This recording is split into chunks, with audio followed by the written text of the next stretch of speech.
and super intelligent, beyond us, even those that look like an ape. They are still humanoid. They are not animals. Then there's the ancient ones, which have a human face.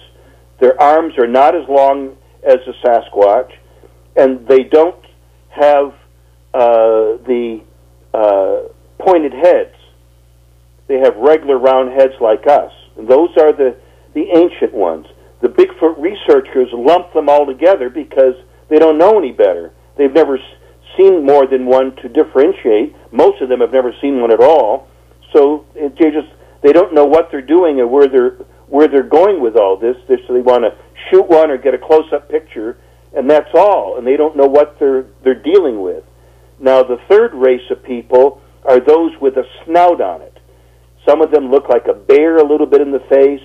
One man in North Carolina told me he saw one that was 10 feet tall that had a face like a baboon. I said, what do you mean? He said, it had a big snout on it. And he said that really scared him because he'd been seeing the regular Sasquatch. So there's been reports of these types all over the United States. Yeah, it sounds almost like a werewolf description. Right, but I did read the werewolf material, what's going on in northern Wisconsin and Indiana and a few other places where they seem to see literally a 6 foot, 6.5 foot, sometimes 7 foot tall wolf-like creature on 2 legs, but the feet are not like a Sasquatch or a person. It's regular feet like a wolf, but they're standing upright, walking. Sometimes they go down on all fours, and sometimes, most of the time, they're walking upright. So that definitely is not a Sasquatch, right? Or one of the ones that's a dog-face one, because the dog-face one also have prehensile hands like humans and feet like a Sasquatch or a person. So these are different phenomena. There's more going on around us than we even understand. I mean, they even talk to me about the little people that they interact with. The Sasquatch and the ancient ones interact with the little people, and there's different races of the little people, and they're living in the North American continent and in Central and South America as well. So people don't have a clue that there are other beings, and especially ETs that are living underground and through also into portals that lead to other dimensions. So this is going on all around us, and we are so naive. Right. Of course, those little people have been reported, actually. There was a recent discovery of remains of some dwarf people that were previously unknown, and I believe it was the Galapagos Islands. I'm not sure.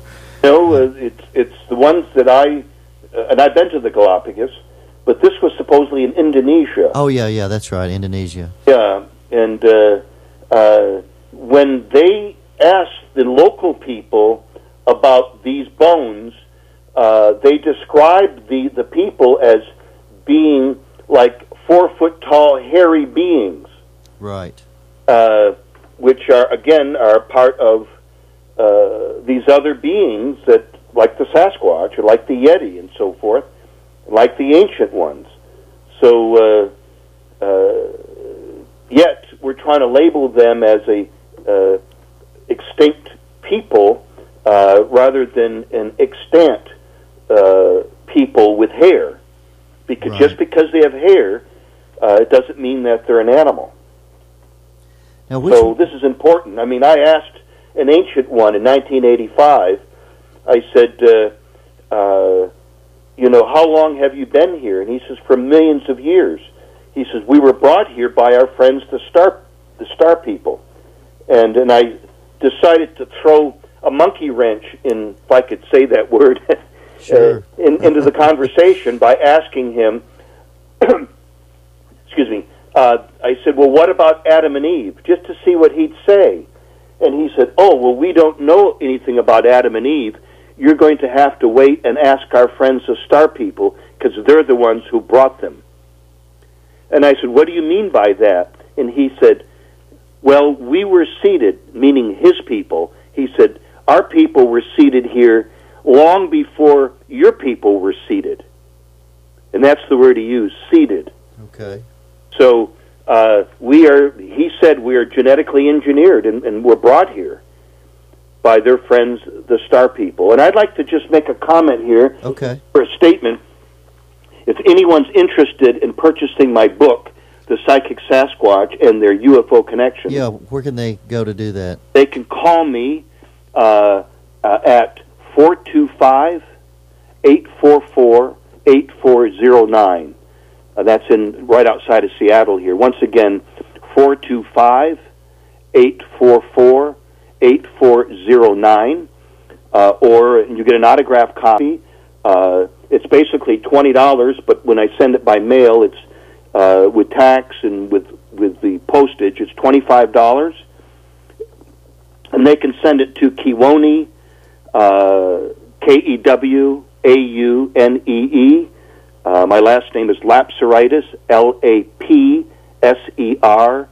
Lapseritis. Post Office Box 1062. That's 1062. In Duval, Washington, capital D-U-V-A-L-L, in Washington, 98019. 98019. $25, and you get an autographed copy of my book.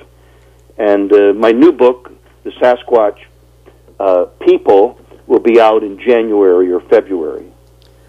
Right. They can also go to my website at http://paranormality.8m.com, and on the main page, I have the cover of your book, Psychic Sasquatch, and if they click on that cover, it will take them to Amazon.com, where they can purchase your book if they just want to go ahead and purchase it online like that. Right, or again, if they want to contact me, I'll get one out to them right away, and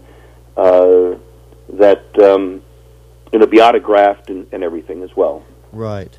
Now, speaking of the genetic engineering, you were talking about the particular ones that had pointed heads.